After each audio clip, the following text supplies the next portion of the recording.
Chapter 13. The Bounder. The entire household was in a panic. Cogsworth was nowhere to be found, and now it seemed Mrs. Potts was also missing. But Nanny, it doesn't make sense. You were just having tea with her. Where in the world would she have gone to? Nanny's eyes were red from crying. I don't know. I went to fetch us some more hot water for the tea that Mrs. Potts is always bustling about, and I just wanted her to sit for a spell. You know that woman can't sit down to enjoy a nice cup of tea without getting this or that for one person or another. But wouldn't you know it, once I returned with the water, she was gone. And the strangest thing, sitting there on the table was a pretty little teapot as round as can be. Tulip was confused. Nanny, you were having tea. I don't understand why a pot upon the table would be so strange.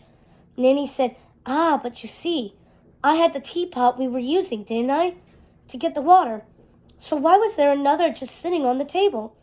That is strange, I suppose. Nanny's face crinkled up. It's more than strange, girl. Something is happening in this house. Something sinister. I felt it the first time we arrived, and now it's getting stronger. Tulip wasn't going to let Nanny get her worked up with her superstitious nonsense. She'd done it far too often in the past, and she wouldn't allow herself to be swept away by it again.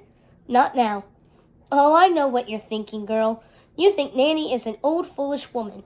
But I've been on this earth much longer than most, and I've seen things most people only dreamed of. Tulip rolled her eyes, but Nanny went on. I'm telling you, I think this place is cursed. Both ladies looked up from their conversation when they heard Lumiere clearing his throat at the room's threshold. I just wanted you to know the doctor has left and the prince is resting comfortably. Will he be okay? Tulip asked, worried. Oh, yes, he will be fine. He's recovering and exhausted, that's all.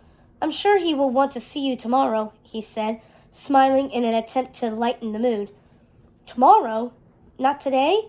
Tulip wondered. But she smiled back at Lumiere. She couldn't help it. It was something about him.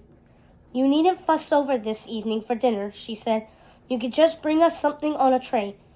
We can eat in our rooms or perhaps next to the fire in the sitting room. I'm sure everyone is in a tizzy there with Mrs. Potts and Cogsworth missing. I don't want you worrying over us. Nanny looked pleased with the job she had done raising Tulip. She sounded not only like a real queen, but a very compassionate one at that. But the flirty little Frenchman wouldn't hear of serving guests on trays in the sitting room or any other room aside from the dining hall. Oh no, that will not do. If Mrs. Potts were here, she would blow her lid at the thought of you two eating off trays. And as for the menu this evening, never fear, we have something special planned for you. He smiled another magical grin and said, The dressing gong will be at 6 o'clock. Dinner at 8 o'clock. See you then. Then he was gone, likely dashing his way downstairs to arrange dinner and supervise the search for the missing servants. Tulip looked at her Nanny coyly. You don't think the two of them snuck off together, Cogsworth and Mrs. Potts? You don't think they're in love? Nanny laughed. I wish it were as simple as that, my girl. But no, neither of them gave me the slightest notion there was something between them. No, I fear something dreadful has happened to them. Tulip rolled her eyes again. Stop with all the talk of curses, Nanny. I won't have it. Later that night, in the main dining hall, you wouldn't have known two of the most important people and staff were missing.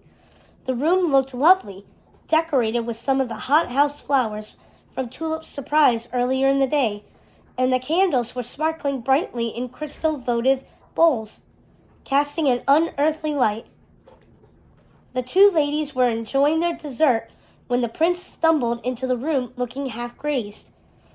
I'm happy you ladies are enjoying your meal while the entire household is falling to shambles around you. He looked terribly worn, as though he'd aged several years from the ordeal.